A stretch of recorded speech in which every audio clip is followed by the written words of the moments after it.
నమస్కారం. సిక్కోలో హృదయ స్పందనకి స్వాగతం. నేను మీ సంతోష్. ముందుగా ఈనాటి వార్తల్లోని వివరాలు ఇలా ఉన్నాయి. వ్యవసాయ శాఖపై ఈరోజు సీఎం చంద్రబాబు నాయుడు అధికారులు సంబంధిత మంత్రితో విస్తృత స్థాయి సమీక్షా సమావేశం నిర్వహించారు. సాగు అనుబంధ రంగాల్లో 20% వృద్ధి ఉండాలని సీఎం సూచించారు. వ్యవసాయానికి ఈ ప్రభుత్వం అత్యంత ప్రాధాన్యత ఇస్తుందని, ఉద్యాన పంటలకు ప్రాధాన్యత ఇవ్వాలని సీఎం అధికారులకు ఆదేశించారు. సాంకేతిక సాయంతో ఉత్తమ ఫలితాలు సాధించాలని సీఎం చెప్పారు. ఉద్యాన పంటల నుంచి 1.52 లక్షల కోట్ల జీవీఏ వస్తుందని, వ్యవసాయ పంటల నుంచి 57,000 కోట్ల జీవీఏ మాత్రమే వస్తుందని తెలిపారు. ఉద్యాన ఉత్పత్తుల నిల్వ కోసం రైతు బజార్లలో కూడర్లు పెడతామని, వాతావరణ పరిస్థితికి అనుగుణంగా సాగు చేయాలన్నారు. రాష్ట్ర వ్యాప్తంగా హార్టికల్చర్ కాంక్లేవ్ పెట్టాలని నిర్ణయం తీసుకున్నట్లు తెలిపారు. అవకాడో, డ్రాగన్ ఫ్రూట్ సాగును ప్రోత్సహించాలని సీఎం ఆదేశించారు. పామ్ ఆయిల్ సాగును మరింత ప్రోత్సహించాలని సీఎం సూచించారు. ఉద్యాన పంటలకు ఎక్కువగా ఎన్ఆర్ఈజీఎస్ నిధులు వాడాలన్నారు. డిమాండ్కు తగినట్లు మిల్లెట్లు సాగు చేయాలన్నారు. యాదవ, కురుబ కులాలకు త్వరలోనే గొర్రెల పంపిణీ కార్యక్రమాన్ని చేపడతామని చెప్పారు. కార్యక్రమంలో అధికారులు, మంత్రి అచ్చెన్నాయుడు తదితరులు ఉన్నారు. నడక ఆరోగ్యానికి మహాసాధనం. ఇదే మాటను వైద్యులు, మన పెద్దలు ఎప్పుడో చెప్పారు. మారుతున్న ఆధునిక పరిస్థితుల దృష్ట్యా మనుషులకు శారీరక వ్యాయామం తగ్గడం వలన పలు రోగాల బారిన పడుతున్నాం. ఆరోగ్యానికి నడక అవసరమని తెలిపే ప్రత్యేక కథనం ఈరోజు స్పందన న్యూస్లో తెలుసుకుందాం. ఈ సృష్టిలో జీవిస్తున్న ప్రతి ప్రాణికి శారీరక వ్యాయామం తప్పనిసరి అని ప్రకృతి నియమం చెబుతుంది. మనిషి తప్ప ప్రతి జీవి తన ఆహారం కోసం శారీరక శ్రమ పడుతుంది. పుట్టినప్పటి నుండి మరణించేంత వరకు ఆరోగ్యంగా ఉంటూ అప్పుడప్పుడు చిన్న సమస్యలు వచ్చినా శరీరమే వాటిని నయం చేస్తూ సహజంగానే మరణించేవారు. మనిషి మాత్రం ఇప్పుడున్న సుఖాలను మించి సుఖాలను పొందే మార్గాలను అన్వేషించే మార్గంలో తనను తాను కోల్పోతున్నాడు. ఆధునిక జీవితంలో వ్యాయామం లేకపోవడం వలనే పలు రోగాలకు ఈ శరీరం వేదిక అవుతుంది. దాని పరిణామ క్రమంలో మరణాలు సంభవిస్తున్నాయి. చిన్న వయసులోనే గుండెపోటు, ఊబకాయం ఇలాంటివి ఎన్నో రోగాలు తెలియని ఎన్నో ఉన్నాయి. పూర్వం రోజుల్లో మన తాత ముత్తాతలు కాలంలో వారంతా ఆరోగ్యంగానే ఉండేవారు. ఏ పనికైనా నడిచే వెళ్ళేవారు, కష్టించి పని చేసేవారు. శుభ్రంగా వాగుల్లో దొరికే నీరునైనా చక్కగా కడుపు నిండే తాగేవారు. రాత్రి సరైన వేళకు నిద్రించేవారు. మరలా ఉదయాన వేకువజామునే నిద్రలేచి వారి పనుల్లో నిమగ్నం అయ్యేవారు. బంధుమిత్రులతో కూడా కాలక్షేపం చేసేవారు. అంతకన్నా ముందు దైవ కార్యక్రమాలు, అలాగే దాన ధర్మాలు కూడా చేసేవారు. ఇప్పుడు అవన్నీ ఉన్నాయో లేవో మనకు మనం ప్రశ్నించుకోవాల్సిందే. రోజులో సహజంగా జరిగే నడకను ఇప్పుడు వాకింగ్, ఆంగ్ల భాషలో అంటూ ఉదయాన సాయంత్రం పూటల్లో కొందరు చేస్తున్నారు. ఇది మంచి పరిణామం అయినప్పటికీ అందరూ నడక గొప్పతనాన్ని గుర్తించాలి. ప్రతి ఒక్కరూ నడకను ఎంచుకొని ఆరోగ్యాన్ని పొందాలి. ఆరోగ్య ఆంధ్రప్రదేశ్ దిశగా ప్రతి ఒక్కరూ కృషి చేయాల్సిన అవసరం ఉంది. ముఖ్యంగా ప్రభుత్వాలు ఎన్ని చేసినా ప్రజల నుంచి స్పందన రావాలి. అందులో భాగంగా ప్రజాప్రతినిధులు, స్వచ్ఛంద సంస్థలు కూడా నడక ప్రాముఖ్యతను వివరించడంతో పాటు నడక పోటీలను నిర్వహించడం, వారికి బహుమతులు ప్రదానం చేయడం, వీటికి నిధుల కోసం ప్రభుత్వాన్ని కోరడం వంటి పనులు చేయవచ్చు. మరీ ముఖ్యంగా అనారోగ్యం బారిన పడిన వారికి మందుల రూపంలో ప్రభుత్వాలు వ్యక్తిగతంగా ఎంతో ఖర్చు చేస్తున్నాం. అలాంటి ఖర్చులను నివారించేందుకు ముందుగా ఆరోగ్యాన్ని కాపాడుకోవడంతో నిధులు కొంతమేర తగ్గుతాయి. ఇలాంటి నిర్ణయాన్ని ఆంధ్రప్రదేశ్ ప్రభుత్వం ఇటీవల తీసుకున్నట్లు సంబంధిత శాఖ అధికారులు వెల్లడించారు. వాకింగ్ ట్రాక్లను ఏర్పాటు చేయనున్నట్లు చెప్పారు. వీటి వలన పౌరులకు ఆరోగ్యం ప్రాప్తిస్తుంది, అనారోగ్య సమస్యలు రావని, ఏటా మందుల కోసం ₹1,00,00,000 ప్రభుత్వం ఖర్చు చేస్తుందని గణాంకాల ద్వారా తెలుస్తుంది. అయితే మానవులు ఆరోగ్యానికి ప్రత్యేక శ్రద్ధ వహించి ముందస్తు చర్యలకు ఉపక్రమించాలి. మన ఆరోగ్యం కోసం పరితపిస్తున్నట్లే భూమి ఆరోగ్యానికి కూడా కృషి చేయాల్సిన అవసరం అందరిపైన ఉంది. పాలిథిన్, సింగిల్ యూజ్ ప్లాస్టిక్ను వాడకుండా ఎవరికి వారే నిషేధించుకోవడంతో పాటు మొక్కలను విరివిగా పెంచుతూ వాటిని సంరక్షించుకోవడం చేస్తే మరో 5 ఏళ్లలో అద్భుతమైన ఆంధ్రప్రదేశ్గా మనం చూడవచ్చు. భీష్మ ఏకాదశిని పురస్కరించుకొని శనివారం అరసవల్లి దరిలో గల శ్రీ రమ్య తిరుమల ఆలయంలో స్వామివారికి పంచామృత అభిషేకం, అర్చన, అలంకార కార్యక్రమాన్ని ఆలయ ప్రధాన అర్చకులు కరిరంగనాథ వేణుమాధవాచార్యులు నిర్వహించారు. వేకువజాము నుంచే స్వామివారికి, అమ్మవారికి ప్రత్యేక పూజలు నిర్వహించారు. భక్తులు పెద్ద ఎత్తున తరలివచ్చి స్వామివారిని దర్శించుకుని తీర్థ ప్రసాదాలను స్వీకరించారు. భక్తుల నామగోత్రాల పేరిట అర్చకులు స్వామివారికి పూజలు నిర్వహించారు. ఈ రోజు స్వామివారిని టీడీపీ నాయకులు విభూతి సూరిబాబు, ప్రేమకుమారి దంపతులు దర్శించుకున్నారు. వారికి ఆలయ అర్చకులు ఘన స్వాగతం పలికారు. స్వామివారి దర్శనం అనంతరం జ్ఞాపికను సూరిబాబుకు అర్చకులు అందజేశారు.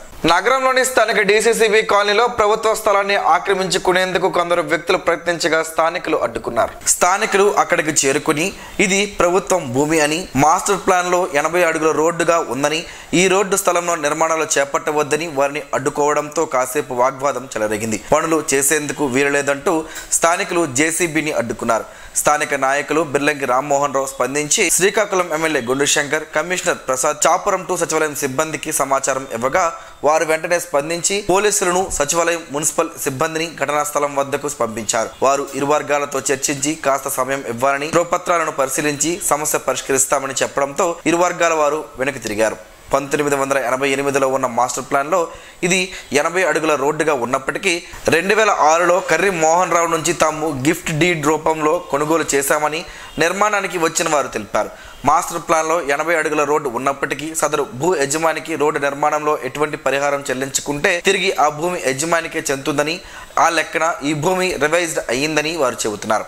అయితే స్థానిక నాయకులు మాట్లాడుతూ ఇది ప్రభుత్వ భూమి అని, ప్రభుత్వ భూమిలో రోడ్డు వేస్తే పరిహారం ఎందుకు చెల్లిస్తారని సచివాలయ సిబ్బందికి వివరించారు.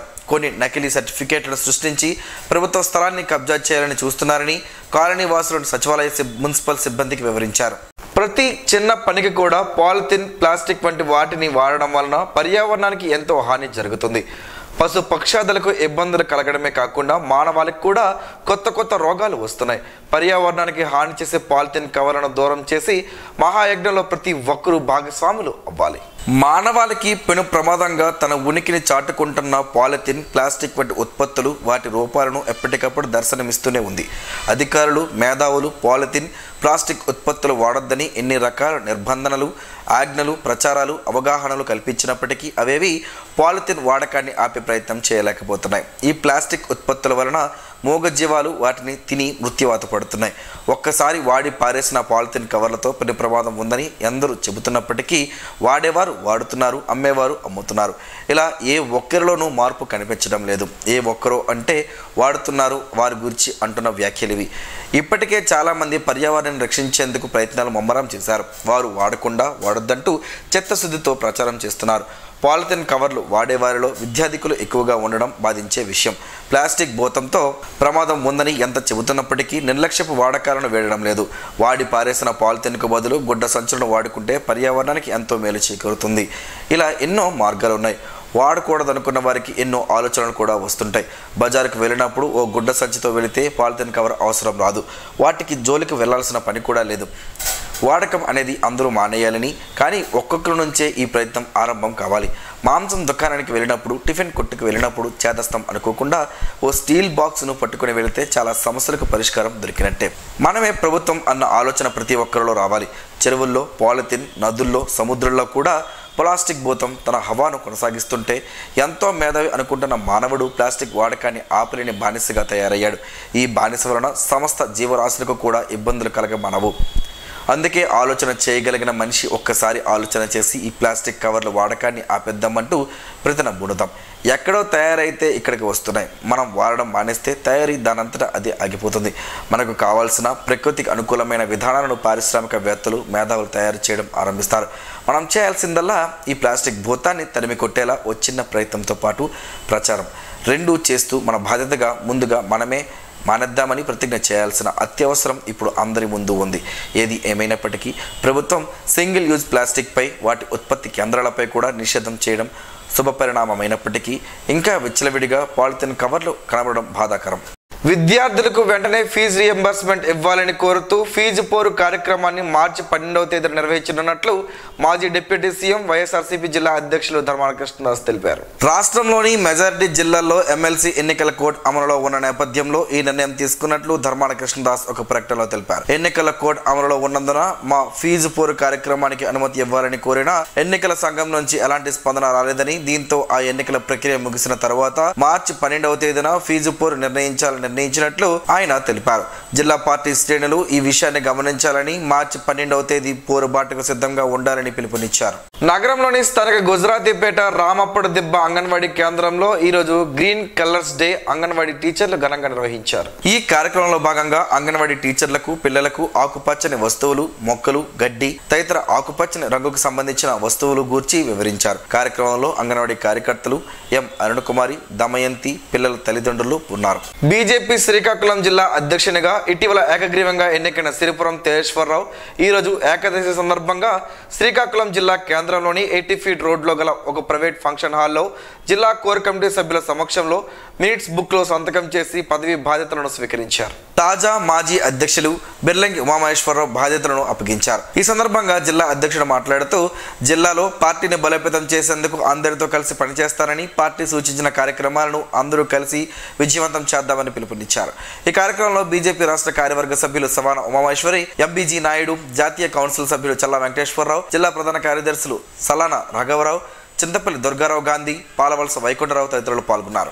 దేశంలో విమాన విడిభాగాల తయారీపై ఈరోజు అధికారులతో కేంద్ర మంత్రి కింజరాపు రామ్మోహన్ నాయుడు సమీక్షా సమావేశం నిర్వహించారు. పారిశ్రామికవేత్తలు, నిపుణులు, మంత్రిత్వ శాఖ అధికారులతో దేశీయ ఉత్పత్తిని పెంచడానికి, ఆవిష్కరణలను ప్రోత్సహించడానికి, విమానయాన తయారీలో భారత్ను ప్రపంచానికి కేంద్రంగా మార్చే మార్గాలపై చర్చించారు. దేశం సొంత ప్రాంతీయ రవాణా విమానాలను అభివృద్ధి చేయడంపై ఈ సమావేశం ప్రత్యేక దృష్టి సారించిందని, దేశ వృద్ధిలో స్వయం సమృద్ధ విమానయాన రంగంగా ఎంఆర్ఓ పర్యావరణ వ్యవస్థకు మద్దతుగా నిలవడమే కీలకంగా చర్చలు సాగాయని కేంద్ర మంత్రి రామ్మోహన్ నాయుడు తెలిపారు.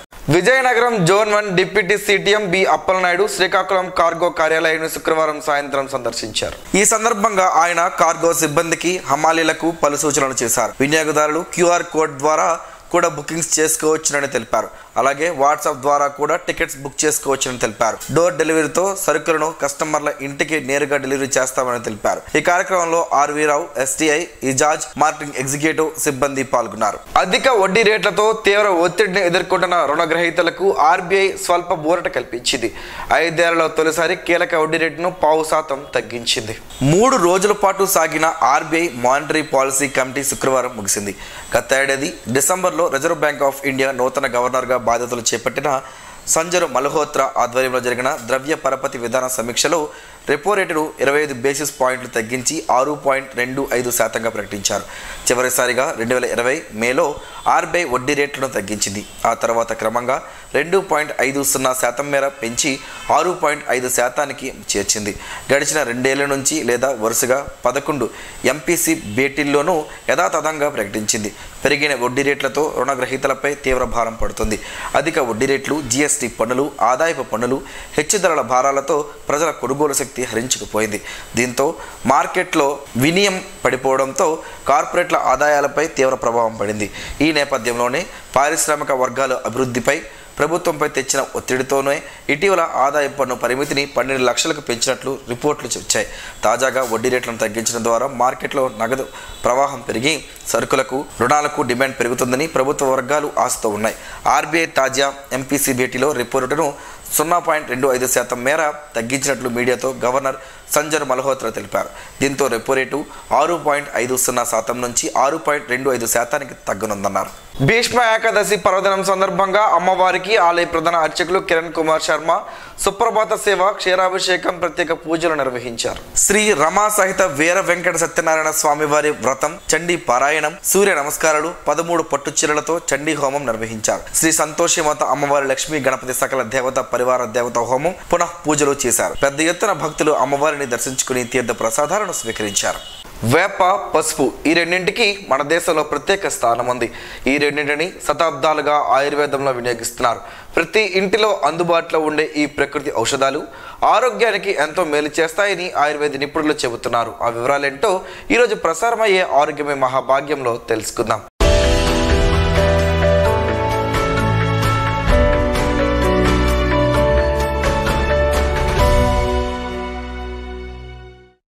వేప ఆకులు పసుపును తీసుకుంటే ఆరోగ్యానికి ఎంతో మేలు చేస్తాయి. ఈ రెండింటిని కలిపి ప్రతిరోజు తీసుకుంటే సాధారణ ఫ్లూ నుంచి తీవ్రమైన వ్యాధుల వరకు అన్ని సమస్యల నుంచి మనల్ని మనం కాపాడుకోవచ్చని ఆయుర్వేద నిపుణులు చెబుతున్నారు. వేప పసుపు నీటితో ప్రయోజనాలు ఏంటి ఇక్కడ తెలుసుకుందాం. వేప పసుపులో ఉండే ఔషధ గుణాలు మనల్ని బ్యాక్టీరియా ఫంగస్ వల్ల ఎన్నో వ్యాధుల నుంచి కాపాడతాయి. ఇందులో ఉండే యాంటీ బ్యాక్టీరియల్ యాంటీ ఫంగల్ గుణాలు బ్యాక్టీరియా ఫంగస్తో పోరాడి మన శరీరాన్ని ఆరోగ్యంగా ఉంచుతాయి. వాతావరణంలో మార్పుల వల్ల జలుబు, దగ్గు, ముక్కు దిబ్బడ వంటి సమస్యలు సర్వసాధారణం. అలాంటి పరిస్థితుల్లో వేప పసుపు చక్కగా పనిచేస్తాయి. వైరల్ ఫ్లూతో ఇవి చాలా ప్రభావవంతంగా పోరాడతాయి. పసుపులో ఉండే యాంటీ వైరల్ గుణాలు వైరల్ ఫ్లూ నుంచి త్వరగా బయటపడేందుకు సహాయపడతాయి. వేప పసుపులో ఉండే యాంటీ బ్యాక్టీరియల్ యాంటీ ఆక్సిడెంట్ లక్షణాలు మన శరీరంలో రోగ నిరోధక శక్తిని పెంచుతాయి.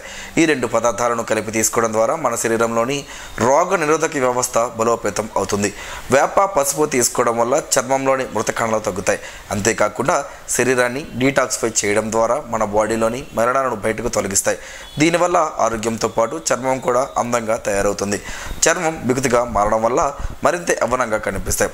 ఒక గ్లాసులో గోరువెచ్చని నీటిని తీసుకోవాలి. 5-6 వేపాకులను మెత్తగా నూరి ఆ ముద్దను నీటిలో వేయాలి.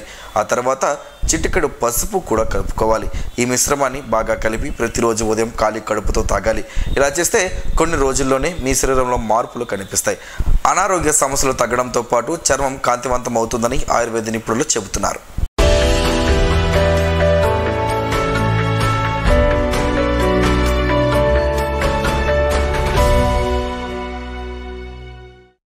ఈరోజు వార్తల్లో ఒక మంచి మాటను విందాం, ఆచరిద్దాం. సమాజ శ్రేయస్సును కాంక్షించే మహనీయుల మాటల్లోంచి ఈరోజు జీవనం గమనం గమ్యం.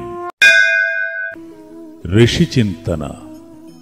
ప్రారంభం కంటే ముగింపు చాలా కష్టం. ప్రారంభం తపనతో మొదలగును, ముగింపు త్యాగంతో ముగించాలి. ఆకలికి ఉపశమనమే లేదు, అనుభూతికి ఉనికే లేదు. ఓం శ్రీ గాయత్ర్యై నమః. స్పందన ప్రేక్షకుల కోసం స్పందన న్యూస్ని ఇప్పుడు యూట్యూబ్లో అందుబాటులో ఉంచడమైంది. SDV స్పేస్ స్పందన అని టైప్ చేసి వీక్షకులు తమ అనుకూలమైన సమయంలో న్యూస్ని వీక్షించగలరు. ఈ వార్తలు ఇంతటితో సమాప్తం. మరలా ప్రసారం అయ్యే స్పందన న్యూస్లో కలుసుకుందాం. అంతవరకు సెలవు. నమస్కారం. మీ మాటే మా బాట.